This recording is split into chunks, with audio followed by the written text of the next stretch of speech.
Gems മിഠായി കഴിക്കുന്നത് പോലെയാണോ ഇന്ത്യക്കാർ ഡോളോ കഴിക്കുന്നത്? ഇന്ത്യയിൽ ഏറെ പ്രചാരത്തിലുള്ള മരുന്നുകളിലൊന്നാണ് പാരസെറ്റമോൾ. പനിക്കും ശരീരവേദനയ്ക്കുമടക്കം പല അസുഖങ്ങൾക്കും ഡോക്ടറുടെ നിർദ്ദേശപ്രകാരവും അല്ലാതെയും പാരസെറ്റമോൾ കഴിക്കുന്നവരാണ് നമ്മൾ. എന്നാൽ ഇനി മുതൽ നമ്മളെ കാത്തിരിക്കുന്നത് ഗുരുതര ആരോഗ്യ പ്രശ്നങ്ങളാണ്.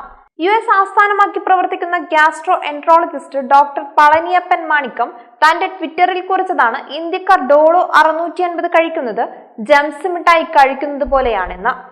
ഈ കുറിപ്പ് ഇപ്പോൾ വൈറലായിരിക്കുകയാണ്. 1878 നിർമ്മിച്ച പാരസെറ്റമോൾ ഒരു വേദന സംഹാരിയും ആന്റിസെപ്റ്റിക് മരുന്നുമാണ്. വേദനയും പനിയും കുറയ്ക്കാനാണ് ഈ മരുന്ന് സാധാരണ ഉപയോഗിക്കുന്നത്. എന്നാൽ തലവേദന, മൈഗ്രെയിൻ, നടുവേദന, റൊമാറ്റിക് പേശിവേദന, ആർത്രൈറ്റിസ് വേദനയും വീക്കവും, പല്ലുവേദന, ആർത്തവവേദന, ജലദോഷത്തിന്റെയും പനിയുടെയും ലക്ഷണങ്ങൾ, തൊണ്ടവേദന, സൈനസ് വേദന, ശസ്ത്രക്രിയയ്ക്ക് ശേഷമുള്ള വേദനകൾ, പനി എന്നീ അവസ്ഥകൾക്ക് പാരസെറ്റമോൾ ഉപയോഗിക്കാം.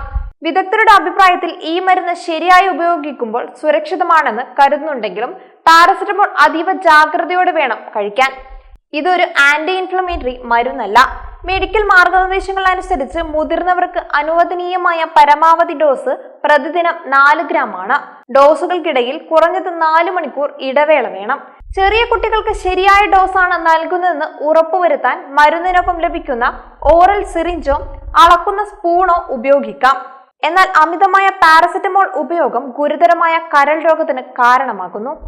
എന്തിനുമേതിനും പാരസെറ്റമോൾ കഴിക്കുന്നവർ ശ്രദ്ധിക്കുക. ഡോക്ടറുടെ നിർദ്ദേശപ്രകാരം ഡോക്ടർ നിർദ്ദേശിച്ച അളവിൽ മാത്രം മരുന്ന് കഴിക്കുക.